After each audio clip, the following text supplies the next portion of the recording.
Alright, reka nongere mbasuze kandi bifurize kugira ibihe byiza nshuti bakunzi bayibendera TV, nizere ko meze neza kandi mukomeje kugira ijoro ryiza.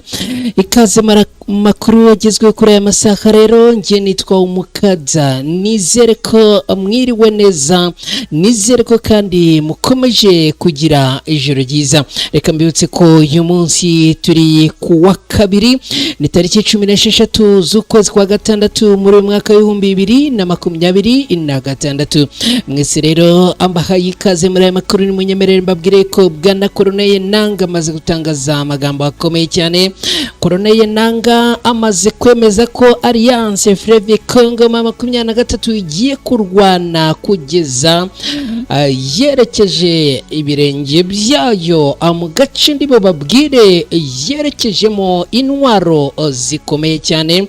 Ibi turaje tubyinjiremo ku buryo burambuye muri aya makuru, kandi uraza kunyemerera nkubwire yuko ubu tuvugana ibintu byongeye guhindura isura. Inshuti abakunzi bacu mudukurikiye mu Minembwe, ibintu byongeye kuzamba. Twirwane ko yahondaguye bikomeye cyane igisirikare cya leta ya Congo FARDC n'ingabo z'u Burundi mu mirwano ikaze yongeye kubera mu misozi miremire ya Minembwe. Ndaje mukanya nkubwire uduce iyi mirwano yabereyemo muri aya makuru, kandi unyemerere nkubwire yuko abimaze gutangazwa ko hagiye kuvuga Repubulika y'abatavuga ni yindi repubulika muri Repubulika Iharanira Demokarasi ya Congo. Ndaje nkubwire umaze kubitangaza, ariko kandi nkubwire n'ibindi birambuye wamenya kuri iyi repubulika igiye kuvuka muri iki gihugu cya Repubulika Iharanira Demokarasi ya Congo. Turaza kunyarukira mu Minembwe kandi turebere hamwe uko situation imeze kugeza ubu ngubu. Igisirikare cya leta ya Congo FARDC n'abafatanyabikorwa bacyo bongeye guhura n'akaga n'akangaratete mu mirwano yabereye mu gace ka Gakenke. Turaza kubyinjiramo ku buryo burambuye hamwe namwe inshuti bakunzi bacu. Turaza kwerekeza kandi muri teritwari ya Rucuru ni muri Kivu y'Amajyaruguru. Mbabwire ko tuvugana abaturage bagera kuri 2 bashimuswe mu gitero cy'abantu bitwaje intwaro cyabereye hehe. Ibi nabyo tubyinjiremo ku buryo burambuye hamwe namwe inshuti bakunzi bacu mudukurikiye muri aya makuru. Ndaza kandi kubajyana mu gihugu cy'Ubugande. Mabwire ko Bwana cyangwa se General Mozi Kainerugaba amaze gutangaza ko hari ibintu agomba kuganira ko mu muhezo na Gashumba. Ni biki amaze gutangaza? Ibi nabyo ndaje tubyinjiremo ku buryo burambuye. Turi muri aya makuru kandi unyemerere nkubwire yuko agace ka Buhonde na Ruheshe byose bimaze kuba tombe mu maboko y'abarwanyi b'intare za Sarambwe. Bindaje nabyo tubyinjiremo ku buryo burambuye. Nshuti bakunzi bayibendera TV, kandi turaza kwerekeza mu gihugu cya Centrafrica. Muri Centrafrica haturutse inkuru ikomeye cyane kandi ibabaje. Hanyuma rero amuraje mu kanya gatoya mu bisobanukirwe neza uko bimeze. Ninjiye muri studio ngamije kugira ngo dusangire amakuru agezweho kuri aya masaha. Niyo mpamvu rero mwese nongeye kubaha ikaze aho muherereye, kandi munyemerere mutirike ko like. Niba wamaze kugera hano nyemerere unterekere ko like, uraza kuba ugize neza. Niba ari bwo bwa mbere ugeze hano nkorere subscribe, uraza kuba ukoze cyane. Ubwo ndavuga abashyashya. Reka rero nta gutinda nta no gutwara umwanya nshuti bakunzi bacu mudukurikiye hano, munyemerere ibintu tubigenze gutya. Hanyuma mu kanya gato cyane engaruke duhite twinjira muri aya makuru ku buryo burambuye. Mwese ikaze.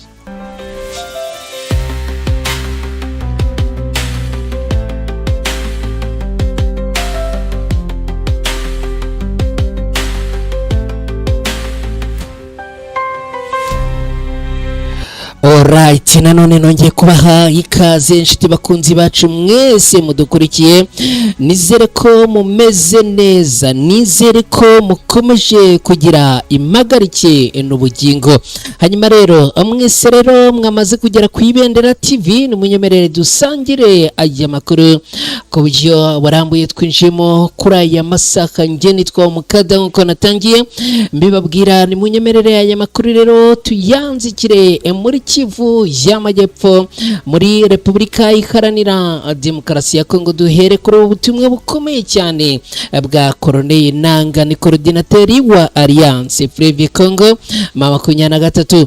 Bwana Nanga amaze gutangaza yuko Alliance Fleuve Congo M23 nta gusubira inyuma, nta gutegwa, nta kubitekerezaho kenshi. Ubu ngubu icyerekezo cyabo berekeje imitutu y'imbunda zabo akitwa Ibeni. Umuhuzabikorwa wa Alliance Fleuve Congo M23 bwana Colonel Nanga amaze gutungurana bikomeye cyane, akamaze gutitiza kandi abakora ruhande rwa leta ya Kinshasa. Ni nyuma yo gutangaza ko ihuriro ayoboye rifite umugambi ukomeye wo gukomeza kwagura ubuyobozi bwawo mu bice byo mu burasirazuba bwa Repubulika Iharanira Demokarasi ya Kongo, ndetse ko intego yabo iri imbere harimo kugera no mu mujyi wa Beni, umwe mu mijyi ifite akamaro kanini muri Kivu y'Amajyaruguru. Aya magambo ya bwana Colonel Nanga aratunguranye bikomeye cyane, akabatumye habaho impaka zikomeye ku rwego rwa politike n'umutekano ku ruhande rwa Kinshasa. Mu gihe Alliance Fleuve Congo M23 imaze yigenzura ibice birimo Goma n'utundi duce twinshi two mu burasirazuba bwa Repubulika Iharanira Demokarasi ya Kongo, bwana Nanga yavuze ko intego yabo atari gufata ibice bya gisirikare gusa, ko ari ugushyira ko ubuyobozi bufite ubushobozi bwo kuyobora abaturage no gutanga serivisi za leta. Ibi huye n'ibyo uyu mutwe umaze igihe uvuga ko gamije byo kubaka inzego z'ubuyobozi mu duce bagenzura. Beni ni umwe mu mijyi ikomeye muri Kivu y'Amajyaruguru muri Repubulika Iharanira Demokarasi ya Kongo kubera ubucuruzi, ibikorwa by'ubuhinzi, ndetse nuko ari ihuriro ry'imihanda ijya mu bice byinshi byo mu gihugu. Kugeza muri uyu mujyi bikaba byafatwa nk'intambwe ikomeye ku ruhande rwa Alliance Fleuve Congo M23 mu rwego rwa politike n'igisirikare. Abasesenguzi mu bya politike baravuga ko kugera Ibeni byatuma abarwanyi ba Alliance Fleuve Congo M23 barushaho kugira ijambo rikomeye mu bibazo by'umutekano n'ubuyobozi mu burasirazuba bwa Kongo. Aya magambo ya bwana Nanga je mu gihe intambara hagati ya Alliance Fleuve Congo M23 n'ingabo za leta ya Kongo ikomeje mu bice bitandukanye bya Kivu y'Amajyaruguru na Kivu y'Amajyepfo.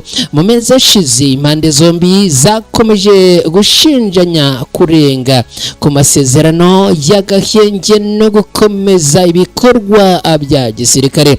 Ku ruhande rwa leta ya Kongo, abayobozi bakomeje kuvuga ko abatazemera ko igice icyo ari cyo cyose cy'igihugu kiyoborwa n'umutwe witwaje intwaro. Kinshasa ivuga ko intego yayo ari gusubiza ubutegetsi bwa leta mu bice byose biri hanze y'ubugenzuzi bwayo no gukomeza ibikorwa byo kurwanya abarwanyi bakomeje kugaba ibitero. Ibi bituma amagambo ya bwana Nanga rero afatwa nk'ubutumwa bukomeye bushobora kongera umwuka mubi hagati y'impande zihanganye muri iki gihugu. Nubwo Alliance Fleuve Congo M23 ivuga ko iri gushaka gushyiraho ubuyobozi bukorera abaturage, hari mu ngenge mu miryango mpuzamahanga no ku banyapolitike batandukanye ko gukomeza kwagura ububasha bw'uyu mutwe bishobora gutuma ikibazo cy'umutekano mu burasirazuba bwa Repubulika Iharanira Demokarasi ya Kongo kirushaho gukomera. Abasesenguzi bamwe bavuga ko intsinzi ya gisirikare idaherekezwa n'ibiganiro bya politike ishobora gutuma intambara ikomeza igihe kirekire. Muri make amagambo ya Bwana Nanga agaragaza ko Alliance Fleuve Congo 23 idateganya guhagarara ku duce igenzura, ahubwo ko ishaka gukomeza kwagura ibice igenzura, abicyo ikigarurira ibindi bice bikomeye cyane. Tukiri no muri aya makuru n'umunanyemerere duhite twerekeza mu nkuru igaruka ku bice abarwanyi ba Alliance Fleuve Congo 23 bamaze kwigarurira. Ubu tuvugana bamaze gufata ibice bigera kuri 2 kandi bikomeye cyane nyuma y'imirwano yirije umunsi wose yari ikomeye kandi yafashe intera yo ku rwego rwo hejuru. Shiti bakunzi ba Ibendera TV, ni munyemerere mbabwire ko ibice bya Buhonde na Ruheshe byose tayari byamaze kwigarurirwa n'abarwanyi ba Alliance Fleuve Congo 23. Amakuru aturuka mu bice byo mu misozi miremire ya Kivu y'Amajyepfo aravuga ko agace ka Buhonde na Ruheshe byamaze kujya mu maboko y'abarwanyi ba Alliance Fleuve Congo 23 nyuma y'imirwano ikomeye yabahuje n'ihuriro ry'ingabo zirwana ku ruhande rwa leta ya Kongo rigizwe na FARDC, Wazalendo ndetse n'ingabo z'u Burundi arizo FDNB. Nkuko amakuru aturuka muri bice akomeza kubivuga, imirwano ngo yatangiye mu masaha ya kare y'igitondo, aho impande zombi zakoresheje intwaro ziremereye ndetse n'imbunda zoroheje. Abarwanyi ba 23 bavuga ko abakuye n'ubwirinzi bukomeye, ariko abakaza kugenda basatira ibirindiro byabo abari bahanganye, kugeza ubwo bamwe bakatiwe gusubira inyuma bakayabangira ingata akahunga. Abaturage bo muri utu duce bavuga ko amasasu yoroheje naremereye yumvikanye igihe kirekire, ibintu byateye ubwoba bwinshi, abaturage benshi bagahitamo guhunga amasigamana berekeza mu bice babonaga ko bifite umutekano. Hakaba hari amakuru avuga ko imiryango myinshi yakunze igahunga ingo zabo biturutse kuri iyi mirwano. Bamwe rero bakaba berekeza mu bice bya Minembwe n'ahandi hafatwa nk'umutekano. Amakuru ava hafi y'aho imirwano yabereye aravuga ko nyuma y'amasaha menshi y'imirwano abarwanyi ba 23 bashoboye kugenzura Buhonde na Ruheshe. Bivugwa kandi ko ku ruhande rwa FARDC n'abafatanyabikorwa bayo habayeho gusubira inyuma y'igitutu gikomeye cyane cy'ibitero abagabweho n'uruhande rwa Alliance Fleuve Congo 23. Ku ruhande rwa Alliance Fleuve Congo 23 hari amakuru avuga ko iri gukomeza gushimangira ibirindiro byayo muri utu duce kugira ngo hirindwe ko habaho ibitero byo kubyisubiza. Mu gihe ku ruhande rwa FARDC n'abafatanyabikorwa babo amakuru akomeza kuvuga ko hari gukorwa igenzura ry'ibyangiritse ndetse no gutegura uburyo bwo kongera gutangiza urugamba rugamije kongera kwisubiza ibi bice. Shiti bakunzi ba Ibendera TV rero mudukurikiye, ni munyemerere nongere mbibutse ko turi makuru agezweho kuri aya masaha ku Ibendera TV. Nge nitwa Umukada, niba bamaze kugera hano ndongera ko kwibutsa unkorere like, uraza kuba ugize neza. Niba ari bwo bwa mbere ugeze hano ku Ibendera TV unkorere subscribe, uraza kuba ugize neza. twihuta dukubita tubangura inshuti bakunzi bacu, ari nako kandi nongera kubasaba ubwo nyine niba bamaze guterekaho like ibintu ni salama sana. Hanyuma rero dukubita tubangurana mu nyemerere twerekeze muri iyi nkuru ivuga yuko twirwanaho yahondaguye bikomeye cyane igisirikare cya leta ya Kongo FARDC n'ingabo z'u Burundi mu birwano ikaze yongeye kuburira mu misozi ya Bijombo. Nkuko amakuru agera ku Ibendera TV abivuga, amakuru aturuka kandi mu misozi ya Uvira muri grupoma ya Bijombo muri tetwari ya Uvira mu ntara Kivu y'Amajyepfo, aravuga ko ku munsi w'ejo hashize habaye imirwano ikomeye hagati y'abarwanyi batwirwaneho n'ihuriro ry'ingabo za leta ya Kongo zigizwe na FARDC ndetse n'ingabo z'u Burundi n'imitwe ya Wazalendo.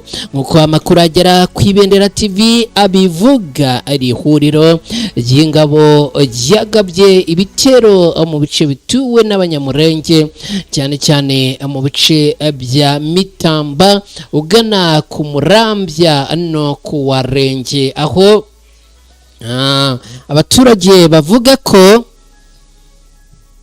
humvikanye urusaku rw'intwaro ziremereye mu kuva mu gitondo cyo ku munsi w'ejo, kandi imirwano ikaba yarereje umunsi wose ndetse n'uyu munsi ikaba yongeye kuramuka imeze nabi. Nyuma y'ibi bitero abarwanyi batwirwaneho baravuga ko n'ubundi bakomeje guhanganira abanyamurenge, baravuga yuko bakomeje guhangana mu mirwano ikomeye cyane, ndetse kandi bakaba bavuga yuko babashije gusubiza inyuma abari bagabye ibi bitero bose. Amakuru ava mu baturage batuye muri aka karere avuga ko habaye imirwano ikaze yamaze amasaha menshi imbere y'uko ihuriro rya FARDC, ingabo z'u Burundi, Wazalendo n'abandi basubira inyuma. Ibintu byakomeye. Abaturage baganiriye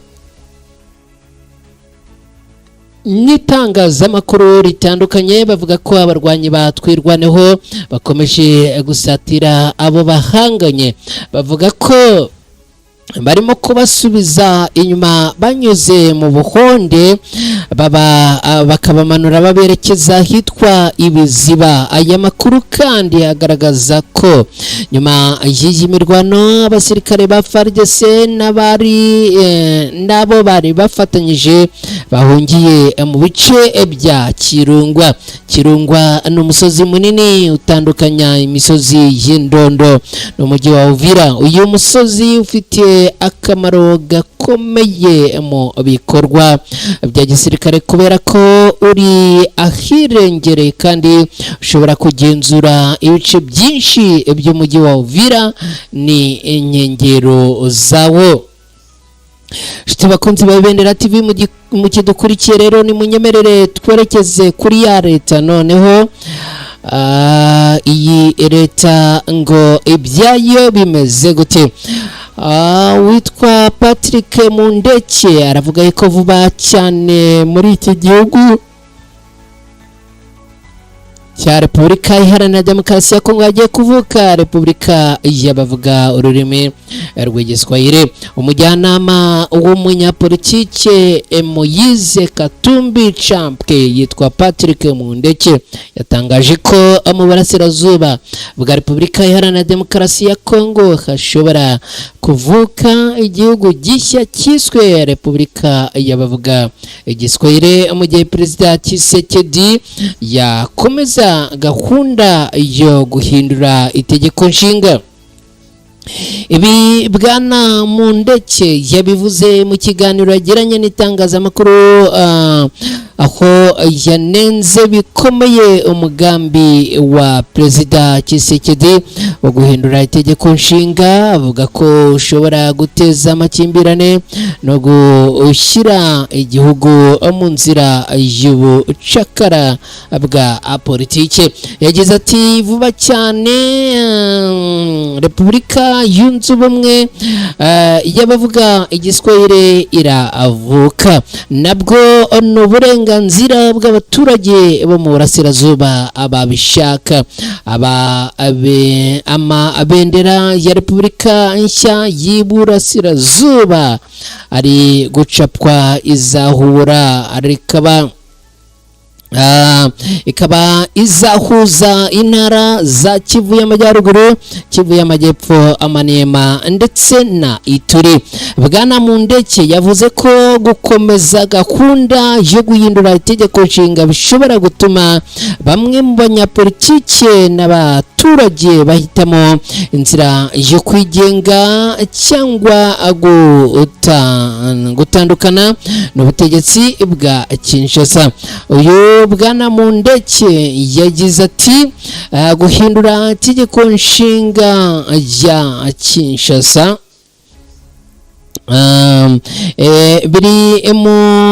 biri mu bihita bingana no gucamo ibice igihugu. Uko Tshisekedi azagenda arushaho kujya mu busazi, niko natwe tuzarushaho kujya mu bundi busazi, kandi dufite ubushobozi bwo kubikora, we nta bufite. Ibyo bivuze ko rero tuzacamo igihugu mo kabiri. Muzabibona niba Tshisekedi atageze kwisubiraho. Nshuti bakunzi ba Ibendera TV mudukurikiye muri aya makuru, ndabibutsa ko turacyari mu makuru ku Ibendera TV. Hanyuma noneho rero reka turebere hamwe uko ibintu byiriwe byifashe muri Gakenke, dore ko hanahongeye kubera imirwano ikomeye cyane. Ubu tuvugana FARDC n'abafatanyabikorwa bayo bahanganye na Twirwaneho. Ni mu mirwano iremereye yibasiye agace ka Gakenke n'ahandi. Reka rero twinjire ahangaha Gakenke turebere hamwe uko ibintu byiriwe byifashe, dore ko n'ubundi bavuga yuko ngo aha ibintu byongeye gukomera no gufata intera yo ku rwego rwo hejuru. Mu gitondo cyo kuri wa kabiri imirwano ikaze yongeye gusubukura mu bice bitandukanye bya Minembwe, ni mu ntara ya Kivu y'Amajyepfo, aho ihuriro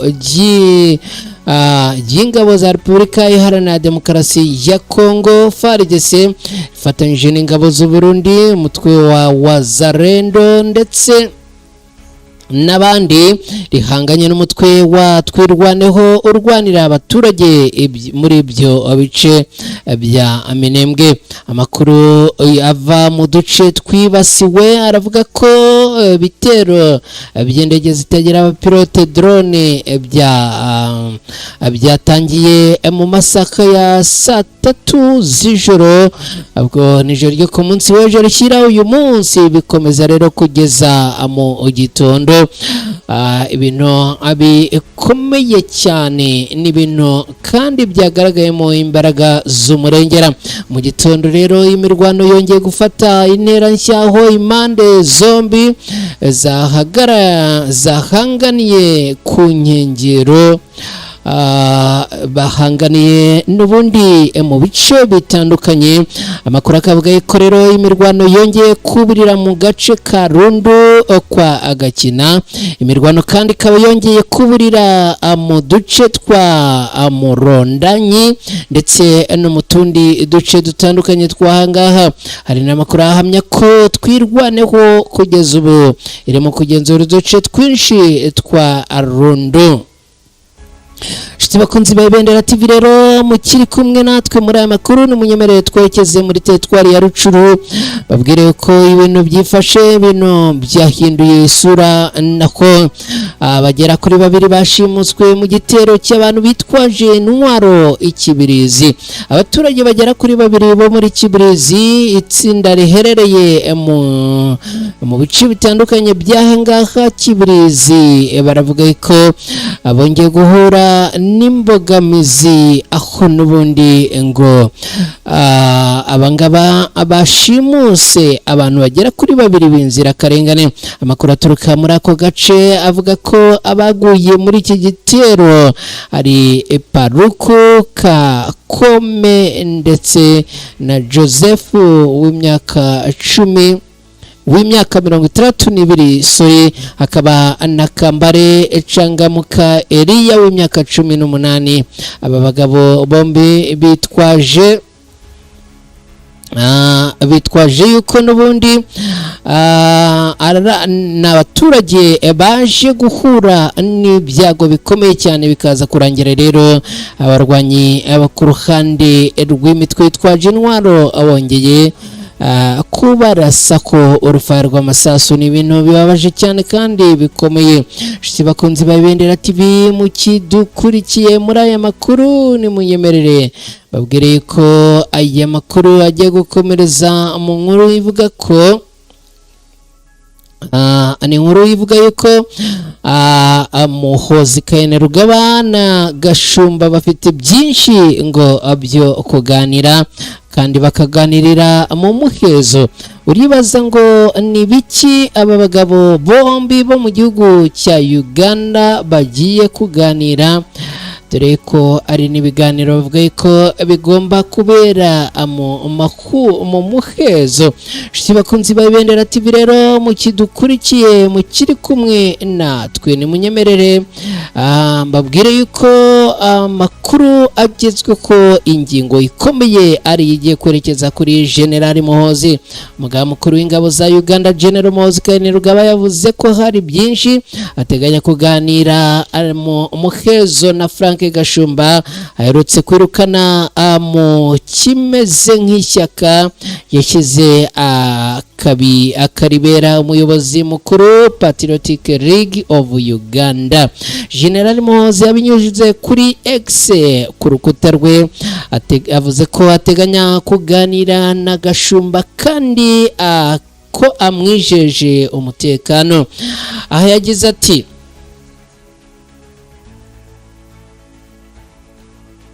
ndateganya kuganira mu muhezo n'umuvandimwe wanjye Frank Gashumba vuba aha.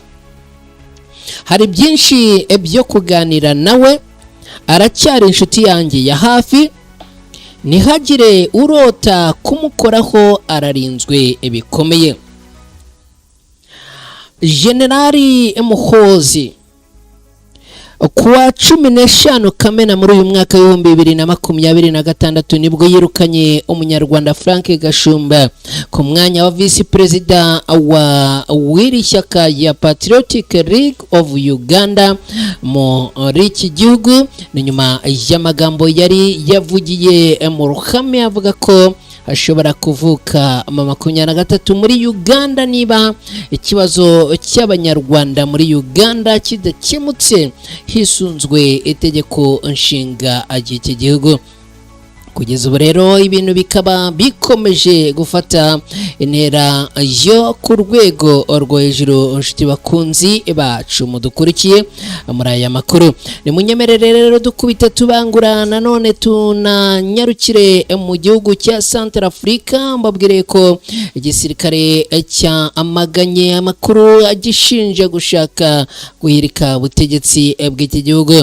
Muri Repubulika ya Central Africa ubuyobozi bukuru bw'igisirikare cya Central Africa bwamaganye bwivuye inyuma ibirego bibushinja kuba mu mugambi ukekwa wo guhirika ubutegetsi buriho. Hashize iminsi itari mike ubutumwa bukwirakwira ku mbuga nkoranyambaga ndetse no mu mitwe imwe ya politike bavuga ko akaba hari umugambi wo kugerageza guhungabanya abayobozi n'amakuru igisirikare kivuga ko ari ibinyoma kandi bidafite ishingiro.